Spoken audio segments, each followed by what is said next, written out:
The Cowboys have dodged a major bullet heading into the wild card round versus the Tampa Bay Bucs, thanks to the latest news around the Cowboys from a health point of view, because they are getting Dayron Bland for the playoffs. And it was in question after he had to exit the game in the Week 18 showdown versus the Washington Commanders. But we'll get into what that means for the Cowboys. We'll get into that particular matchup. And just now, I am realizing that I didn't adjust this overlay. Let me do that right now. This is from last night's show, so apologies for that. In the meantime, just remember that Primetime is brought to you by our friends over at freemanmazda.net. But tonight, we will talk all about the Dallas Cowboys. We will talk about the cornerback group, since that is our biggest concern at the moment. And we really need to get into that topic. We will even get into the outside cornerback conversation, because there might be a surprise element to it. And we'll talk about who will start at outside corner for the Cowboys. We will also get into what Mike McCarthy had to say about Tyron Smith today. It was somewhat of a vulgar quote, but still kind of explanatory. So we will get into it for sure as well. Before we do any of that, though, let's start the show officially, and let me shout out some people here in the YouTube chat. There you go. That's the overlay. That's the overlay for the actual show tonight. Mickey says TCU getting killed. I was actually planning to wait until halftime, but yeah, my TCU plus 13.5 ticket is not looking great. I have cashed 2 of 3 props, though, so maybe we get the third one and we break even or something like that. Shout out to you. Who else do we have here? We've got Lumen. We've got Tommy915. We've got Jeff Clark watching from Hawaii. There you go, Jeff. There you go. Orlando, shout out to you. Thank you for being here. Gregory, shout out to Nick as well. Ladies and gentlemen, let's start the show officially now that more of us are here. 1, 2, and 3.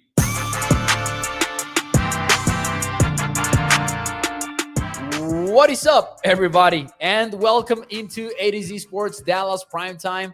I am your host, Mauricio Rodriguez, streaming with you live every Sunday through Thursday night at 8 p.m. Central here on Dallas On Demand Sports Talk Network, with a lot more content coming your way. Make sure that you check out a2zsports.com/Dallas, where we've got daily articles up there every single day of the week. And also remember that Primetime is brought to you by our friends over at freemanmazda.net. We will talk more about them and the ride of the week in a few moments here on the show. Before we do any of that, though, let's get into the news. The Cowboys dodge a major bullet ahead of their game versus the Tampa Bay Bucs. And here is exactly what I am talking about. Dayron Bland is going to be in the lineup when the Cowboys take on the Tampa Bay Bucs next Monday night.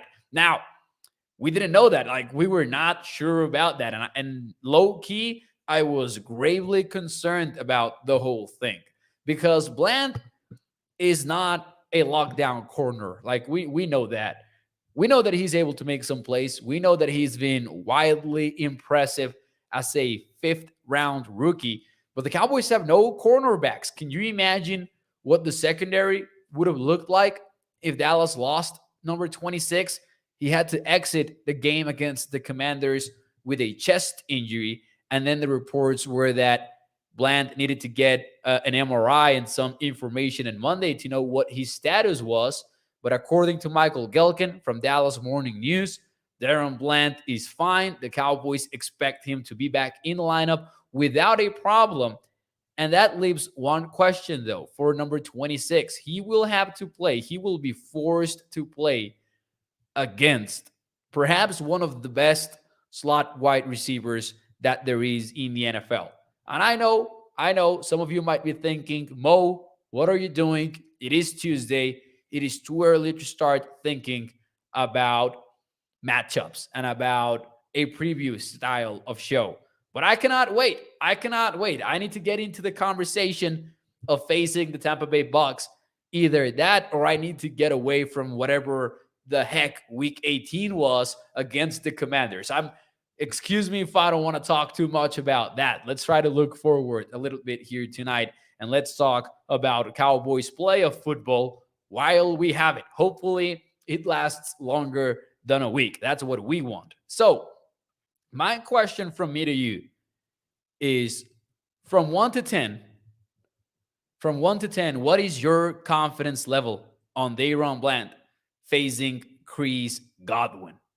Let me know in the chat, because I will tell you something. That is one of the premier matchups in this game. That is one of the matchups that could define the outcome of Cowboys Buccaneers in the wild card round. Let me know in the chat. While you do that, let me ask you to hit the like button. Share the stream. If you're watching on Facebook, YouTube, or Twitter, let your friends know about Primetime. But remember that every like puts this show in front of more Cowboys fans, and that really helps me, and it helps the show, and it helps us grow atozsports.com/Dallas. Gregory says it is never too early, Mo. I like that. Bruce says, not too early. Burn the Washington tape. And I know that Mike McCarthy said that he isn't a burn the tape kind of guy. Let that be, let that be the case for the coaches. I can forget about it. I can forget all about it. So from 1 to 10, what is your confidence level on Dayron Bland against Chris Godwin? Let's see what you have to say. I had not realized that Toxic is now called Oracle Toxic in the YouTube chat. He says 4. We are, Mo. Desmond says 2 out of 10. Charlene goes with 4. Bob goes with 3. Tommy goes with 6 right here. 6 to midnight says 8. He stepped up in every important game. He will be ready. Gregory goes with 8. Mandaluna goes with 5. Georgia goes with 9. 9 for Swain. Jeff Clark goes with 5. And Armando as well with 5.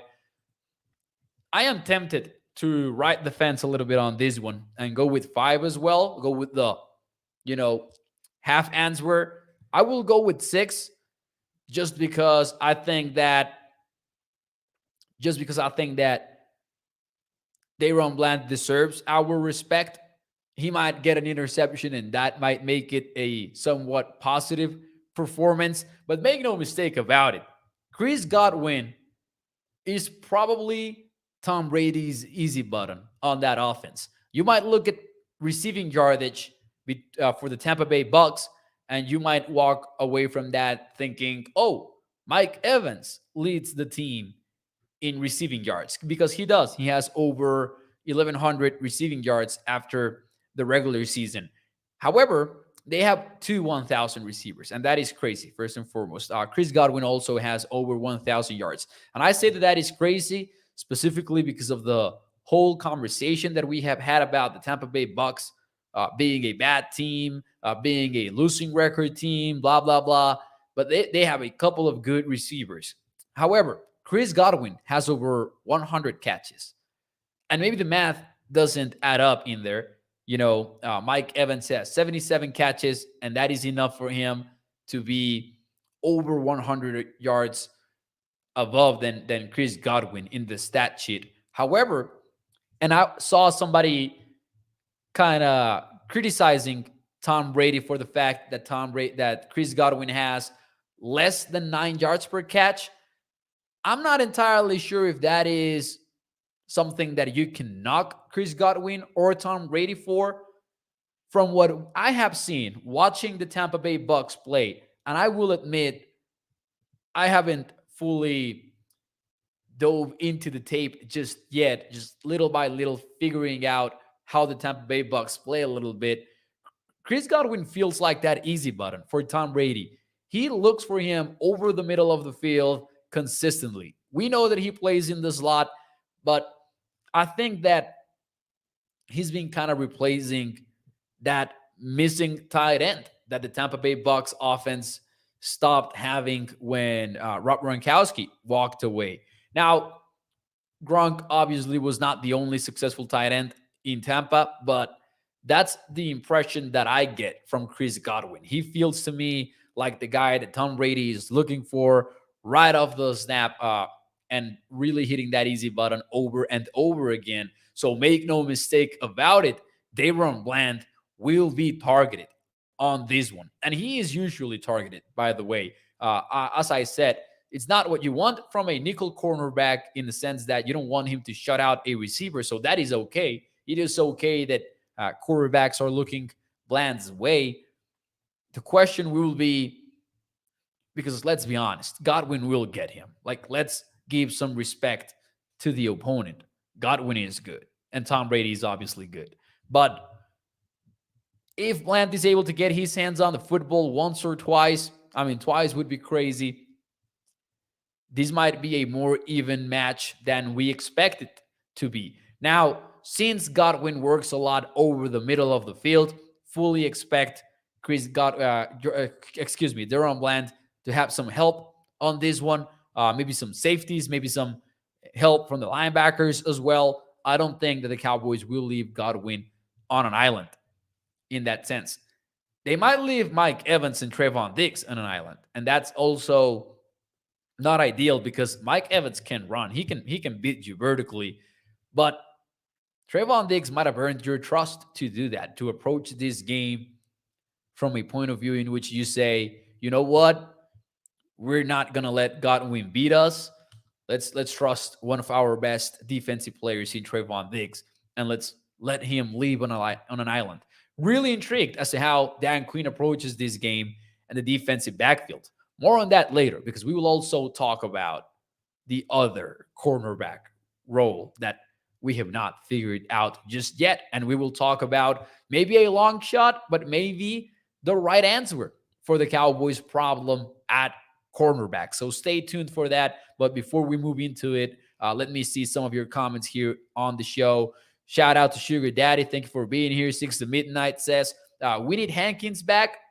The middle of Tampa's line is soft serve ice cream. If we attack the middle of the old line, we win this game. Definitely want to see Jonathan Hankins back on this one. Shout out to Mr. Tony Montana, who says, speak English. Shout out to Tony, man. Love it. Absolutely love it. YouTube brother says 6 to midnight. Lumen says, just admit it, your secondary stinks. The secondary right now is a problematic for sure. It is a problem. Let's see what we have here. Tom Brady is like having a coach, says Armando, playing quarterback on the field. You have to mix up the defense and blitz him at times, says Armando. Man, it's going to be interesting to face Tom Brady because there's something that we do know about Tom. Number one, he is playing good football. He is playing good football. Let's not get it twisted. The Bucs have been struggling. Tom Brady has not been the reason why. But what I think the Bucs do not have, that Jalen Hurts had, that Trevor Lawrence had, that even in a weird sort of way, the Houston Texans had as well, Brady is going to have to drop back, like traditionally speaking. And that might be a positive for your style of defense, for the Cowboys style of defense. I was thinking about that earlier tonight, and I do think that Dallas might benefit from the Bucs' traditional passing game. I think that when opposing teams have neutralized the Cowboys' pass rush, it has had a lot to do with moving the pocket, with these side-to-side throws with the quarterback in motion, rollouts, fake end arounds, all of that we saw, for example, against the Jacksonville Jaguars. I'm not sure how much of that Tom Brady can do, even though he can kill you from the pocket. This might be more of a story of, can you get to him soon enough to limit those explosive passes? Because he can still chuck that football downfield. Jeff says Tampa cannot run the ball. That makes two of us, right? Given how the Cowboys have run the football lately. Hopefully, the Cowboys approach this from a more aggressive mentality on offense. I would like to see that. Cam says definitely missing Terrence Steele. I agree. I agree. The Terrence Steele injury kind of ruined the whole thing. And it wasn't supposed to ruin the whole thing. So it sucks. Oracle Toxic says, Mo, save this. If Dallas makes the conference championship game, I'll make a $100 super chat eating crow. There you go, Oracle Toxic. You have committed yourself, sir. If the Cowboys make the conference championship game, Lumen is super chatting ADC Sports Dallas Primetime $100. Holly says, no rollouts, no bootlegs, no screens, no draws. What the hell were we doing yesterday, says Holly. I agree. It was an ugly performance against the Commanders. It was a static offense. They didn't show a lot of motion. They didn't hit the easy buttons with CD Lamb. So, kind of a thing in which you know that Kellen Moore can do it because he has done it this season, the things that I just listed. But then they didn't show any of that against the Commanders. And I don't fully buy into the idea that they were approaching it with a vanilla game plan and all of that because your starters were in the fourth quarter. They were trying to win that football game. All right. Moving on a little bit here on the show. We talked about Dayron Bland, but there's another and a bigger concern actually at cornerback that we should talk about. We don't know who's starting outside opposite of Trevon Diggs. This is a game in which you definitely could see Trevon Diggs traveling with Mike Evans. I know that Trevon Diggs doesn't always travel, but given your secondary situation, I just don't want to see Mike Evans on Nahshon Wright or on Trayvon Mullen. I don't want to see that at all. My question from me to you is, who do you think starts at cornerback opposite of Trevon Diggs on Monday night? Do you think it's maybe Nahshon Wright? Do you think it's maybe Trayvon Mullen? Do you think it's Saber Rhodes? Let me know in the chat, who do you think starts at cornerback next week? While you give me your answers, and before I give you mine, let me talk to you about our friends over at freemanmazda.net because the ride of the week is the 2023 Mazda CX-9 Carbon Edition all-wheel drive. This one starts at $46,105. It's got all-wheel drive. It's got third row sitting, Wi-Fi hotspot, which is a game-changing feature, a sunroof, side impact airbags, and a miles per gallon capacity of 20 when you are in the city. That goes up to 26 when you are in the highway. Ladies and gentlemen, check out the 2023 Mazda CX-9 Carbon Edition all-wheel drive. Remember that when you choose Freeman Mazda, you are choosing a lifelong partnership with your car dealer, a family-owned business for over 65 years. Once more, that is freemanmazda.net. Who starts at outside corner? I've been thinking about this a lot as well. I even had a show earlier today, in Spanish that I post on the ADZ Sports Dallas podcast feed. In case some of you is interested in a Spanish show, you can get it right there. El Pod de Cowboys is the name. And somebody asked me that. I do a mailbag segment, and somebody asked, Mo, who's getting the start at outside corner? During the show, I answered what many of you are answering right now. Nahshon Wright, as Cam said. Wright says Bruce as well.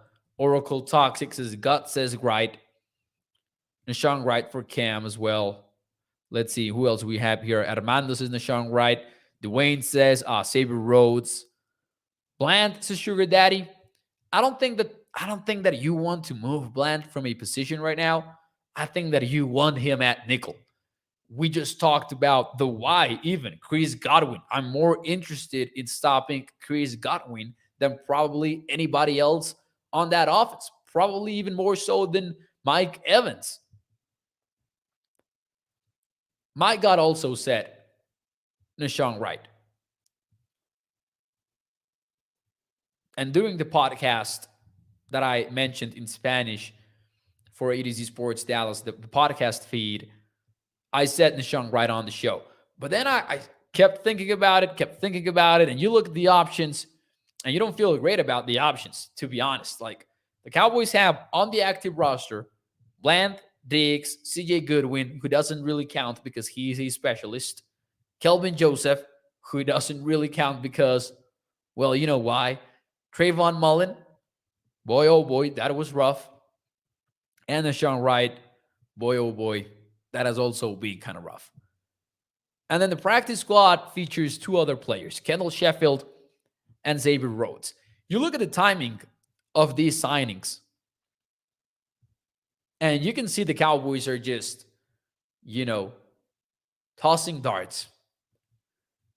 They're trying to find a guy that can play corner. And maybe before we saw Trayvon Mullen play on the field against the Commanders, maybe the Cowboys had already seen him in practice, and maybe they weren't too impressed, which is maybe why they also signed Xavier Rhodes as soon as he became available when the Buffalo Bills waived Xavier Rhodes. It might be Xavier, ladies and gentlemen. Like, it might just be Xavier Rhodes. He has not been with the team, and that's difficult to make such a drastic change in your first game of the playoffs. Like, it would be kind of crazy to say, oh yeah, let's play the guy that has been in the system for very, very little time. But also, you guys saw, right? You guys saw Trayvon Mullen.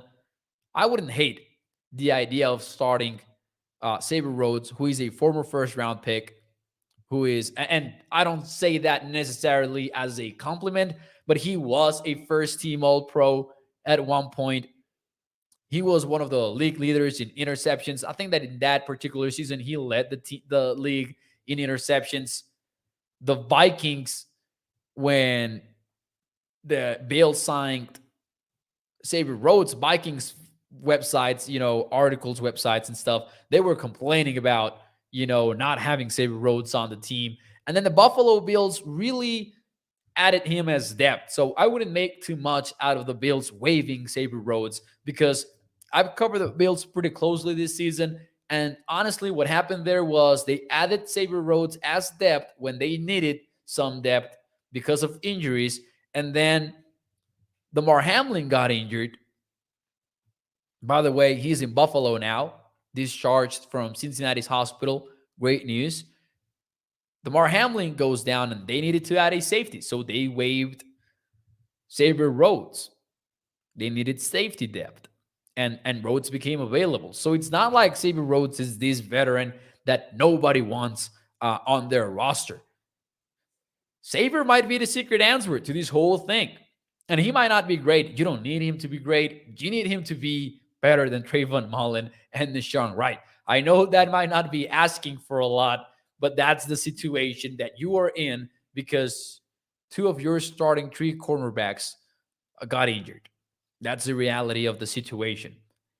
I don't even criticize the Cowboys for not having better depth. It's honestly been one of the unluckiest position groups for Dallas this season. I would complain about maybe offensive line and wide receiver because we knew the situation going into the year. But I felt good about the depth at corner when the season started. But, you lost Jordan Lewis. You lost Anthony Brown. Something was bound to happen in a bad way. And that's the situation the Cowboys are in. So I can see Xavier Rhodes being the guy that the Cowboys choose for the assignment. Dwayne Brown says Xavier Rhodes matched up with Mike Evans in the past when the Vikings played Tampa. Not only that, like Rhodes was the kind of guy that that lived up to the hype against top receivers. And it is clear that he's far, far, far past his prime. He's like 32 years old now. Like, this isn't a contest to see who is the youngest. This is a contest to see who's the better option for the wild card round. So I think it might be Xavier Rhodes, honestly. Oracle Toxic says, Mo, I am honestly more concerned with the pass rush than the back four. I am not. I am 100% not. I understand why the Cowboys have not gotten the sacks, all of that. I am 100% more concerned about not having an outside corner against Tom Brady. 100%. Smoke says, we rotate too much on defense and offense and still wonder why we don't replace Barr on passing downs. They pick on him game after game. 6 to midnight with a valid question. He says, can Rhodes give us 4 games? Hey, let's get past this game. Let's need Xavier Rhodes for another game before we worry about whether or not he will last for 4 games, though, right? Like, all kidding aside, that would be my mentality as a team.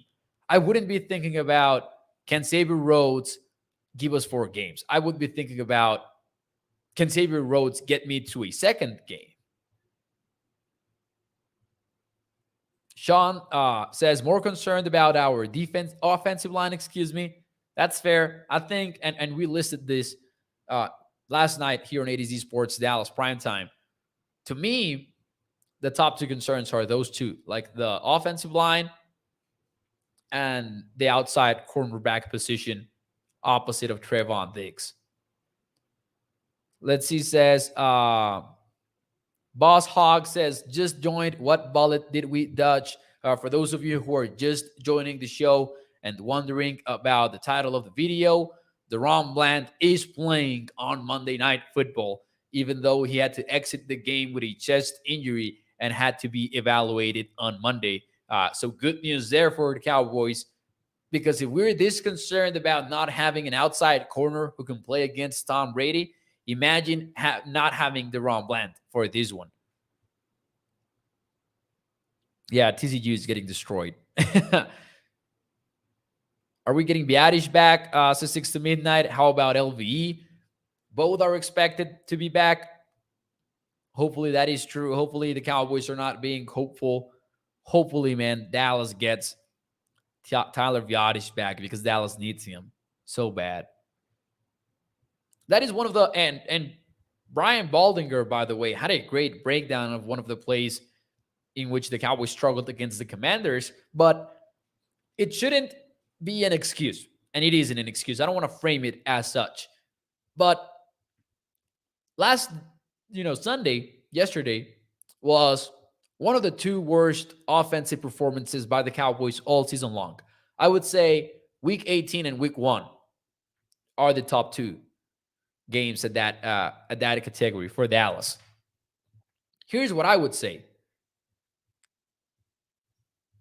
Only one of the Cowboys starting 5 up front versus the Commanders was playing at the spot that he was originally supposed to be playing at. And that would be, you could say, like Tyron Smith at right tackle. That would be like the guy, Zach Martin at right guard. And then with the original configuration that you might see when Tyler Biadish comes back, then you get Tyron Smith and as the only player that is not where he is supposed to be. That's why I mix those 2 up. I'm sorry. Because on Sunday, Tyler Smith was playing at left guard when he's supposed to be the left tackle. Connor McGovern was playing at center when he's supposed to be the left guard. You had Jason Peters at left tackle when he's supposed to be your backup. And Tyron Smith playing at right tackle. We already know what the problem is with that. He's still adjusting to that side of things. So it is just common sense. And I'm not saying that this will fix everything and that the Cowboys offense will have no hiccups versus Tampa Bay because of this. But if Tyler Biadasz is able to come back, then you go from having four offensive linemen out of position to just one, being Tyron Smith over on the right side. The rest of your starting offensive line is pretty much intact. Now, the struggles had begun before Biadasz's injury. Like Dallas was already struggling since weeks before that.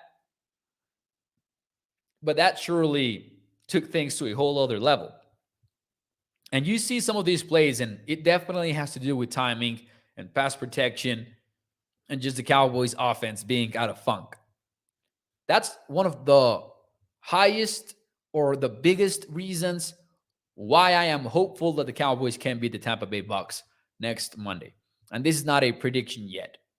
By the way, we will go behind enemy lines later this week. We will have A to Z Sports managing editor Evan Winter. You remember him from week 1 on the show, talking some Tampa Bay Bucs with us. And as we try to figure out some of these matchups from the point of view of Tampa Bay, that I can assure you, they're not happy with their team either right now. So it should be an interesting show, kind of figuring out what are their concerns, what are their, the reasons why they feel confident maybe that we have not thought about. Hopefully that is a good talk with Evan later this week. So tune in on Wednesday night for sure. Now, speaking of the offensive line, let me try to find this quote from Mike McCarthy on today's press conference. He was asked about Tyron Smith's struggles. And he had an interesting analogy. I don't want to, I'm going to read it, I guess. I'm going to read it as is. This is via, Michael Gelkin's tweet, but Mike McCarthy said it on today's press conference, which you can check out on the team's official YouTube page. But Mike McCarthy was asked on Tyron's run blocking specifically, which we know the Cowboys have struggled in, after switching positions. This is what Mike McCarthy answered with. He said, I don't want to be crude here. I'm going to say it as is. I'm sorry. It is kind of a vulgar quote. I'm just repeating what Mike McCarthy said. I don't want to be crude here. It's like wiping your ass with your right hand and then you got to switch to your left. It's a pain in the ass. It takes time. So here's the thing, though. It does take time. And when we say that it takes time, Mike McCarthy is not talking about a couple of weeks. He might not even be talking about 5 to 6 weeks. Tyron Smith is going to keep struggling at right tackle. That has led to some people wanting to change the offensive lineup once more. And this is perhaps the perfect entry into the final segment of the show, in which we go with Overreaction Monday. And we will start things off with the Cowboys side of things. For those of you who are new to the show, the segment is I give you a statement and you let me know in the chat, is it an overreaction or is it a fair reaction? The first question up is the Cowboys should reconfigure their offensive line again. Is that an overreaction or is that a fair reaction? Let me know in the chat. What's happening on the TCU game? Let me check really quickly while you give me your answers. Oh yeah, not pretty. Not pretty. Let's see here. Should have done that yesterday, says Sugar. It's too late now. Brian Thompson goes with overreaction. Tyler, Martin, and Peters, says Tommy915. Can't be worse. Tommy, what have I said about can't be worse? When you say that, it usually can be and it usually is. AJ Jones's overreaction. Tommy915 goes with fair. Darcy goes with overreaction. Oracle Toxic says fair, but not a lot of options. Lumen, over, says Stephen White. Gregory goes with fair. Overreaction for 6 to midnight. So, some controversy on this one, on the chat, both on YouTube and Facebook. I will go with overreaction, ladies and gentlemen. Right now, here's what I would favor. Continuity. I don't know if Peters at right tackle and Tyron Tyler on the left side can be worse or not. But right now, I would bet on continuity because that is one of the things that you want late in the season. 100%. Now we will take a look around the NFL with Overreaction Monday. Let me know what you guys have to say about the following. Aaron Rodgers will retire. Overreaction or fair reaction? Williams from the Lions asked him for his jersey post game, and he said, nope, I am holding on to this one. Aaron Rodgers, who will be watching the playoffs from home, do you think he will retire or not? Overreaction or fair reaction? Let me know in the chat what you have to say about that one before we get out of here. Charlene Evans goes with overreaction. Smoke says over. 6 to midnight says overreaction. Fair for Darcy. Inez says fair. Bruce says, I sure hope so. Hopefully, says El Tino. Holly goes with overreaction. Lumen says fair. Oracle Toxic says that is a tough call. Jason Chavez says overreaction. Brian says over. Manda goes with overreaction. I'm going to go with over. Like, I cannot see him walking away right now. But here's what I would say. He's not moving. To me, like, looking at this from the outside, looks to me like the Packers have no reason to let Aaron Rodgers go. And Aaron Rodgers might not have a lot of reasons to leave Green Bay either. Where is he going to go? I've seen some people suggest the Raiders for a reunion with Davante Adams. Do you think that is a better scenario for Aaron Rodgers? Because I sure don't. I would much rather have Matt LaFleur coaching me and my offense. I'm going to go with overreaction, but he is definitely a potential retiree. Okay, one more, ladies and gentlemen. We actually have 2 more. Okay, we can get through these quickly. The Bears are on the clock. Are they drafting a quarterback? The Bears are on the clock and they will pick a quarterback. Is that an overreaction or is that a fair reaction? They've got Justin Fields, and Justin Fields is good. But CJ Stroud will be available. Bryce Young will be available. Do the Bears pull the trigger on a brand new QB? Ladies and gentlemen, let me know in the chat. Smoke says no reaction. Smart move is a trade, says Jeff. Brian says traded. Bruce goes with over. Holly over. Darcy over. Eldina goes with over. Lumen, Charlene, Inez, all going with over. Sugar says the Bears draft down. Over. Toxic says fair. The staff didn't draft Fields. Those always matter, by the way.